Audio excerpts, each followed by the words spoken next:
Talaga naman, God is good all the time. All the time, God is good. Yes, talaga naman. At si Sir MJ Samuel D. Amutin ay meron pong magandang balita sa ating lahat. Dala-dala niyang magandang balita. Mayroon po akong magandang balita sa ating lahat. Wow. Hallelujah, blessed day everyone. Again, welcome to Super Daddy's Talks. I am your host, Marlon Salaman Amutin, ang inyong former certified transgender woman noon, binago ng Panginoon, isa ng Super Daddy na ngayon. And ang ating panauhin for today, ang nag-iisang si Sir MJ Samuel D. Amutin. Welcome sir, how are you today? God is good. Amen. Talaga naman. God is good all the time. All the time, God is good. Yes, talaga naman. At si Sir MJ Samuel D. Amutin ay meron pong magandang balita sa ating lahat. Dala-dala niyang magandang balita. He has a good news to us, to each and everyone. Hallelujah. Kaya stay tuned po tayo. Dito lamang yan sa Daddy's Talks. Okay? Ang ating panauhin ay merong magandang balita po sa ating lahat. And ayan na nga po, pakinggan natin si Sir MJ Samuel D. Amutin. Go, sir! Isang mapagpalang araw po sa ating lahat. Ako po si MJ Samuel D. Amutin, anak ng transgender woman noon, pinago ng Panginoon, sa ng Super Daddy na ngayon.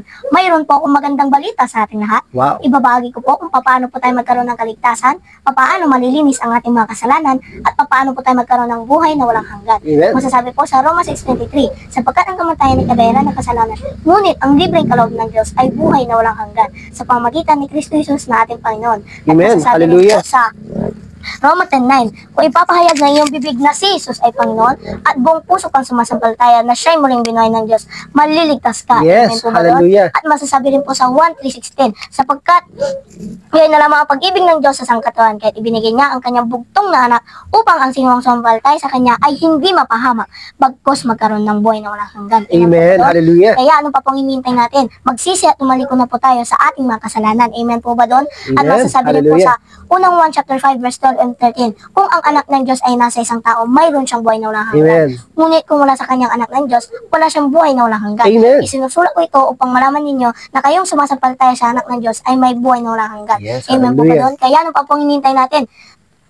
Kilalanin at tagapin na po natin ang ating Panginoong Hesus bilang siya ang ating Panginoon, Diyos, Hari, at tagapagligtas. Amen. To God be all the glory po, and God bless us all. Thank you. Amen. Thank you very much, Sir MJ Samuel, sa napakamagandang balita na yan. Amen. Hallelujah. Thank you, Sir MJ, sa napakaganda at napaka-importanteng Yes. balita na binahagi mo sa Daddy's Talks ngayon. Hallelujah. Kaya Amen. panghawakan po natin ang lahat ng mga naibahagi ng magandang balita ni Sir MJ Samuel D. Amutin. Congratulations, sir. So, ano nga po ba ang masasabi natin for our viewers for today? Ano nga bang ibabahagi natin? Ano nga bang masasabi natin bago tayo mag-end? Masasabi ko lang po na habang may panahon pa po, kailangan na po natin tanggapin ang ating Panginoon Hesus dahil hindi po natin alam ang mangyayari para bukas at para mamaya baka dumating na si Lord. Amen. Hallelujah.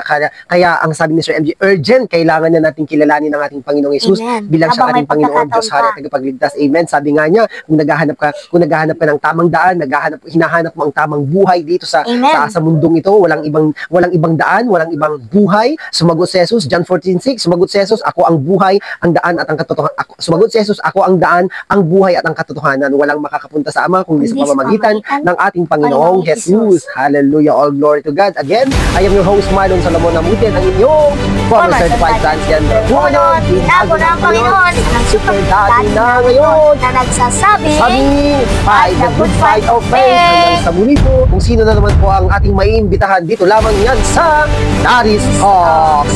Yes, the who is the guest. Hanggang sa muli po. Bye-bye. Bye-bye. God bless. Bye-bye.